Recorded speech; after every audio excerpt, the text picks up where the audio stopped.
السلام عليكم، أنا محمود باشا وهنا داتا ساينس بالمصري.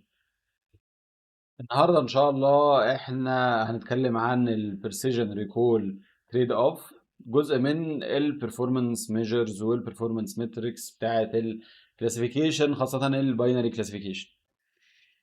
إيه هي بقى التريد أوف؟ في تريد أوف دايما موجودة بين البرسيجن والريكول. ليه؟ تعال نبص على الإيكويشنز. أنت عندك في البرسيجن البرسيجن بتمينيمايز الفولس بوزيتيفز، يعني انت كل لما عدد البوزيتيفز يقل البرسيجن هتزيد كده كده. الريكول بتمينيمايز ايه؟ بتمينيمايز الفولس نيجاتيفز. فانت كل لما عدد النيجاتيفز يقل الريكول هيزيد. فكده الريكول عايزه النيجاتيفز تقل، والبرسيجن عايز البوزيتيفز تقل. فاحنا لو جينا بصينا هنا على الجراف ده، احنا عندنا في كونسبت الاول لازم نكون فاهمينه، هو ازاي الموديل بيعمل البريدكشن. احنا طبعا هنتكلم على الموديل ان ديتيلز والماثماتكس بتاعته ان شاء الله في فيديو جاي. بس اللي احنا محتاجين نكون فاهمينه دلوقتي ان الموديل بيحسب لكل داتا بوينت، لكل صوره بيحسب فاليو ديسيجن فانكشن، بيحسب فاليو كده رقم. يعني احنا لو رحنا عن كود، الرقم ده بيبقى عامل ازاي؟ بيبقى عامل زي كده. يعني دي الديسيجن فانكشن، ده الرقم اللي الموديل بيطلعه لأول صورة. وبعد كده دي الستيب في الايفالويشن بتاعت الموديل بيروح جاي مطلع الرقم بتاع الديسيجن فانكشن ده. بعد كده رقم الديسيجن فانكشن ده بيجيت ايفالويتد اجينست ا ثريشولد. لو الرقم اللي طالع ده اعلى من الثريشولد يبقى الصوره دي هيتعمل لها كلاسيفيكيشن ان هي بوزيتيف. لو الرقم اللي طالع ده اقل من الثريشولد الصوره دي هيتعمل لها كلاسيفيكيشن ان هي نيجاتيف. فدي حته التريد اوف اللي هي ما بين البريسيجن والريكول، ان انت ايه الثريشولد اللي انت هتختاره. الثريشولد اللي انت هتختاره، لو انت عليت الثريشولد بتاعك، يعني احنا مثلا عندنا هنا في ثريشولد في النص، الثريشولد اللي في النص ده مطلع لنا البريسيجن 80% والريكول 67%. لو انت عليت الثريشولد بتاعك انت بتقلل اجمالي البوزيتيف بريدكشنز. لو انت قللت الثريشولد بتاعك انت بتقلل اجمالي النيجاتيف بريدكشنز. فانت كل لما تقلل النيجاتيف بريدكشنز الريكول هيزيد، لان احنا زي ما احنا بصينا في الايكويشنز. وكل لما تقلل البوزيتيف بريدكشنز كلها البرسيشن هيزيد. فعشان كده على طول دايما في تريد اوف ما بين البرسيشن وما بين الريكول، عشان البرسيشن بيحب البوزيتيفز تكون قليله قوي، والريكول بيحب النيجاتيفز تكون قليله قوي. ده باي ديفينيشن في الايكويشن، هي ده باي ديفينيشن في الايكويشن. فانت دايما عندك تريد اوف تدي لمين مساحه اكتر على حسب الابلكيشن. فاحنا خلينا نروح على الكود كده نشوف الدنيا. احنا طبعا كل الحاجات اللي فوق دي اتكلمنا عليها في فيديو البريسيجن والريكول والاف 1 سكور. لو عايز تعرف الحاجات دي احنا طبعا اتكلمنا عليها برضو بسرعه دلوقتي. احنا هنا بنعمل لود للام اس داتا سيت. الام اس داتا سيت دي فيها 70000 صوره. 70000 صوره متقسمين ل 10 كلاسز، كل كلاس فيهم تقريبا 6000 صوره. الكلاسز فيها صور لارقام من 0 لحد 9. يعني عندك 10 كلاسز، كل كلاس بيعبر عن رقم. بس كده. الصور جراي سكيل، الدايمنشنز بتاعت الصوره 748. الكلاسيفاير اللي احنا كنا بنستخدمه اللي هو الستوكاستيك جريدينت ديسنت، وده اللي بنستخدمه هنا برضو النهارده. وكل الحاجات دي احنا اتكلمنا عليها، ازاي تحسب بريسيجن، ازاي تحسب الريكول، اتكلمنا عليها في فيديوهات تانية. اللي احنا هنتكلم عليه النهارده هي حته التريد اوف. فاحنا زي ما احنا قلنا دلوقتي الكلاسيفاير بيعمل كلاسيفيكيشن على خطوتين. اول حاجه بيحسب الديسيجن فانكشن، تاني حاجه بييفالويت الفاليو دي اجينست ثريشولد. يعني مثلا تعالوا نمسك دي اول صوره، دي الفاليو بتاعت اول صوره خالص اللي احنا عارفين ان هي رقم 5 كده كده يعني. عارفين من الفيديوهات القديمه، وعارفين لو انت طلعت فوق وجبت الاكشوال ليبلز هتلاقيها رقم 5. نطلع هنا اهي، واي 0 رقم 5 اللي هي اول صوره خالص في التريننج سيت. لما احنا حاطين دلوقتي ثريشولد، هو ثريشولد اصلا الديفولت اللي موجود جوه الستوكاستيك جريدينت ديسنت في اس كيو ليرن. الديفولت ثريشولد هو 0. فاحنا هنا ده اللي احنا بنعمله، احنا بنغير هنا بس الفاليو الثريشولد. احنا هنا بنعمل ايه؟ احنا هنا يعني ايه؟ خدنا ستيب من ستيب الباكج جوه اس كيو ليرن. يعني هو يعني الستوكاستيك جريدينت ديسنت كلاسيفاير جوه الاس كيو ليرن زي ما قلنا بيعمل حاجتين، بيطلع ديسيجن فانكشن وبعد كده هو بيعمل ايفالويشن على حسب الثريشولد. اللي احنا بنعمله هنا ان احنا قلنا له لا يا معلم، احنا هنختار الثريشولد بتاعنا، انت بس ادينا الديسيجن فانكشن.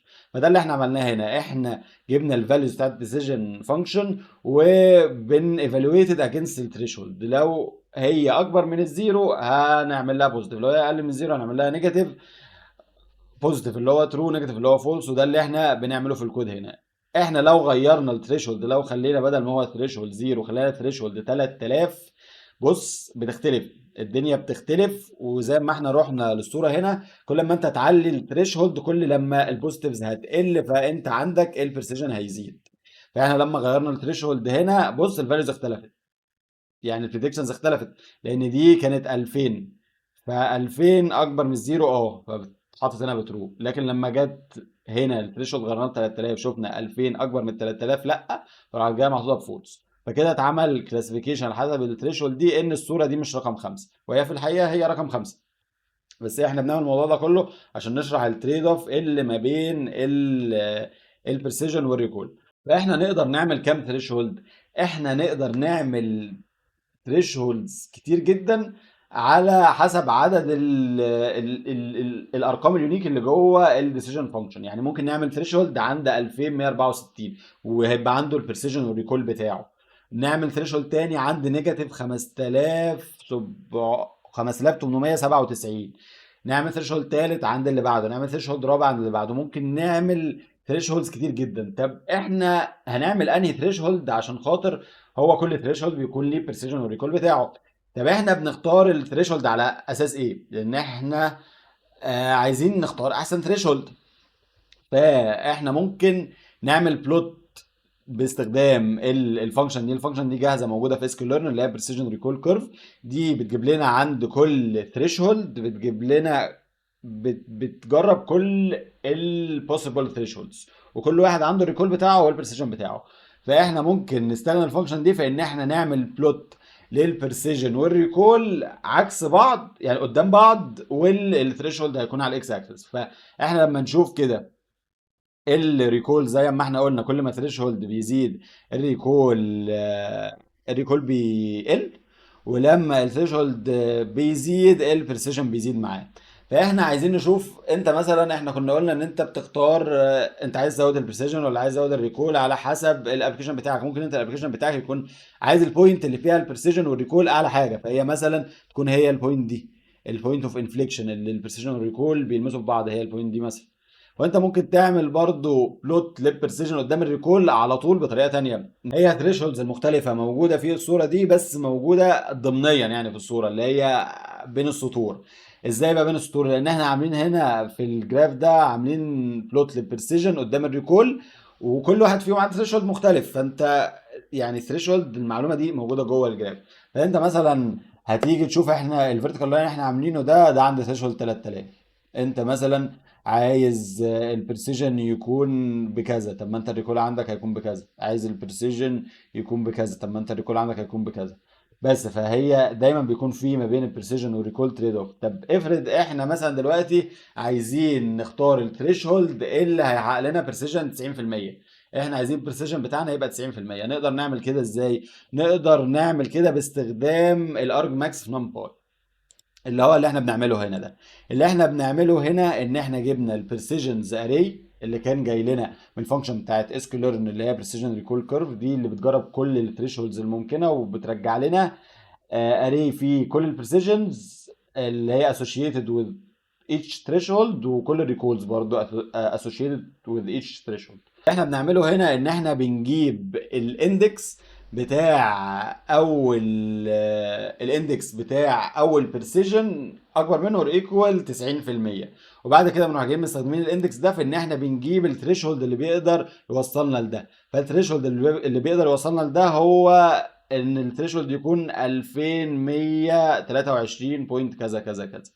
فاحنا بعد كده نقدر نستخدم الثريشولد ده في ان احنا نعمل حته اللي هي الكلاسيفيكيشن. احنا قلنا الموديل اللي هيعمل هو طلع ديسيجن فانكشن، واحنا بعد كده اللي هنعمل بريدكشن ونقارن بثريشولد. فاحنا ده اللي احنا بنعمله هنا، احنا بنقارن كل سكورز بتاع الديسيجن فانكشنز اللي كانت موجوده فوق، بنقارنها بالثريشولد اللي يقدر يوصلنا 90%، وعلى اساسها بنعمل اري جديد اللي هو بتاع الديسيجن، على اساسها بناخد ديسيجن. يعني احنا بنمسك كل سكور هنا، بنمسك كل سكور في دول كده، وبنروح جايين مقارنينه بالثريشولد اللي يقدر يوصلنا البرسيجن 90%، وعلى حسبه بنعمل ترو اور فولس. ده اللي هو في الاري ده. يعني احنا ممكن برضو نعمل برنت الاري ده عشان نشوف الاري ده عامل ازاي. الاري ده بيطلع لنا ترو فولس. بعد كده انت بتروح جاي مستخدم البرسيجن فانكشن بتاعه اسكليرن، تروح جاي مديلها البريدكتد ليبلز والاكشوال ليبلز، تروح جاي حاسب لك البرسيجن. فهو البرسيجن احنا كده كده مختارين البرسيجن اللي وصلنا 90%. بس انت بقى لما تيجي تروح تشوف الريكول هتلاقي الريكول بتاعنا 70%. فالبرسيجن كمترك لوحده مش كفايه، الريكول لوحده كمترك مش كفايه. لما حد يقول لك انا البرسيجن بتاع الموديل بتاعي 90%، لازم تساله ايه الريكول بتاعك. انا محمود باشا، وهنا داتا ساينس بالمصري.